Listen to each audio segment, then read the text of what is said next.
নানি, নাদিয়া কোথায়? বাড়ি ঘর তো সাজানো কেন? হ্যালো জনগণ, আসসালামু আলাইকুম। আমি চলে গেলাম হলো আমার একটা বেআইনের গায়ে হলুদ আজকে। আসলে ঘরোয়া পরিবেশে গায়ে হলুদটা ওইখানে যাই, ওর সাথে অনেক দুষ্টমি ফাইজলামি করে তারপরে আমি চলে গেলাম হলো গায়ে হলুদ দেওয়ার জন্য। ও খুব এক্সাইটেড, খুব বেআইন আমার। তো আমরা দুজনে বেআইনকে বললাম যে একটু সামনে থাকা, আমি একটু ভিডিও করি। বেআইন খুব লজ্জা পাচ্ছে আর ও বলতেছে যে খুবই ভালো লাগতেছে, ওর অনেক আনন্দ লাগতেছে। তারপরে আমার সাথে আমি অনেক দুষ্টামি ফাইজলামি করলাম। তারপর একটু আমি আমার ভাবির সাথে একটু কথা বললাম, দুষ্টামি করলাম, ফাইজলামি করলাম। আসলে খুবই ভালো লাগছে বিষয়টা।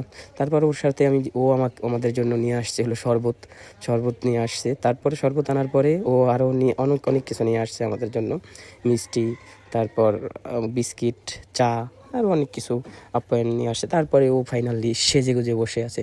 আমি ওকে বলতেছি যে বেআইন কেমন আছো তুমি? ও খুবই বলতেছে যে ভাইয়া ভালো আছি, আমাকে এখনও খাওয়ান দেয় না, আমি বসে আছি, ও খাবারের জন্য অপেক্ষা করতেছি। তারপর আমি বললাম যে বেআইন একটু দাঁড়াও। তারপরে ও আমার সাথে একটু দুষ্টামি ফাইজলামি করলো, ওর সাথে করলাম। ও তো মোবাইল নিয়ে ব্যস্ত ওর স্বামীর সাথে কথা বলার জন্য, একেবারে খুবই ও মানে এক্সাইটেড। আসলে ও আমাকে বলতেছে আমি কিন্তু বিয়ের পরে কান্না টান্না করবো না, হ্যাঁ কান্না করলে আমার মেকআপ নষ্ট হয়ে যাবে। ও আসলে পার্লারে সেজে গুজে আসবে। তারপর ফাইনালি ও হলো খেতে বসলো। ও আমাকে বলতেছে আমি বউ না, আমাকে একটু গোস্ত টোস্ত পয়সা দিতে হবে।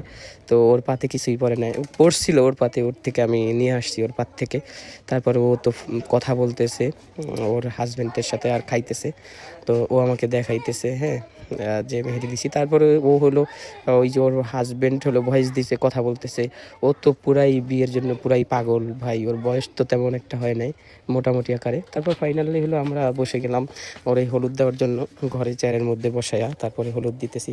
তারপর সবার সামনে একটু দুষ্টামি ফাইজলাম, আমি মজা করতেছি, আড্ডা দিতেছি, সবাই বিষয়টা এনজয় করতেছে আর খুবই ভালো লাগছে। তো সবাই ভালো থাকবেন আর লাইক কমেন্ট শেয়ার সবাই করে দিবেন।